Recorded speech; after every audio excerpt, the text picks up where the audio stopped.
الرحمن الرحيم ياسين والقرآن الحكيم إنك لمن المرسلين على صراط مستقيم إلا بشر مثلنا وما أنزل الرحمن من شيء إن أنتم إلا تكذبون وجعلنا فيها جنات من نخيل وأعناب وفجرنا فيها من العيون ليأكل من ثمره وما عملت أيديهم أفلا يشكرون قمر ولا الليل سابق النهار وكل في فلك يسبحون وإن نشأ نغرقهم فلا صريخ لهم ولا هم يوقظون إلا رحمة منا ومتاعا إلى حين وإذا صدق الله العلي العظيم. أعوذ بالله من الشيطان الرجيم. بسم الله الرحمن الرحيم.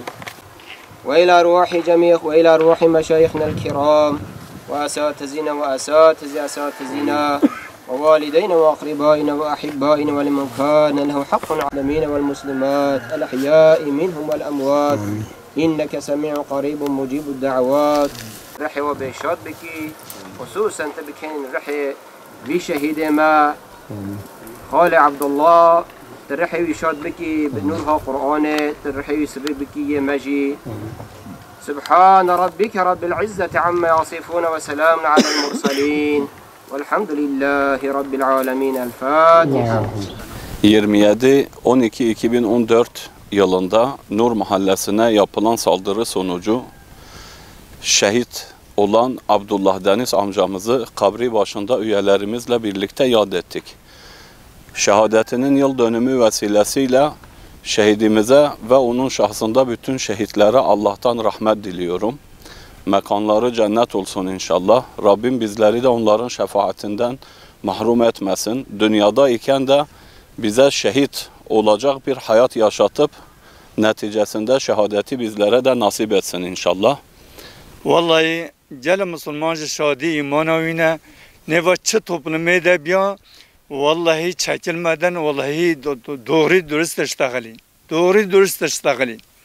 Ki çabiya وی گرشا فهم الکل زانی ولای ولیش داخلی چکن مجره نبی یعنی ام جل مسلمان جهان شادی ایمان وینه حتی خدا تعالی ربی یعنی اف مرتبه که نصیبی حتی شهادت که نصیبی و اشتونه خدا تعالی دای بی نصیبی و العاصله بجا خدا تعالی جا راضی به خدا تعالی عفو بیچه خدا مجر اسپی سر ده به خدا تعالی به میتبه بده ما جل مسلمانم به واژه.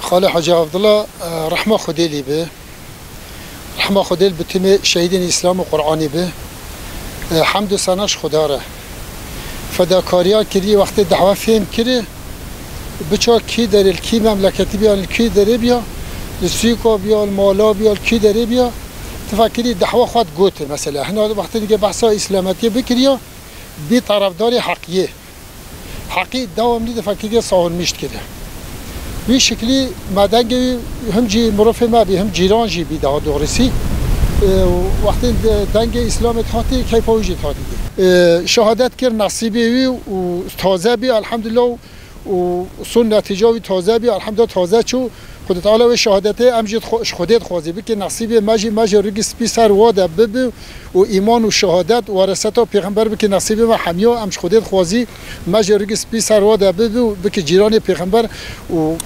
درستی و راستی و اخلاص له امش خودت خوازی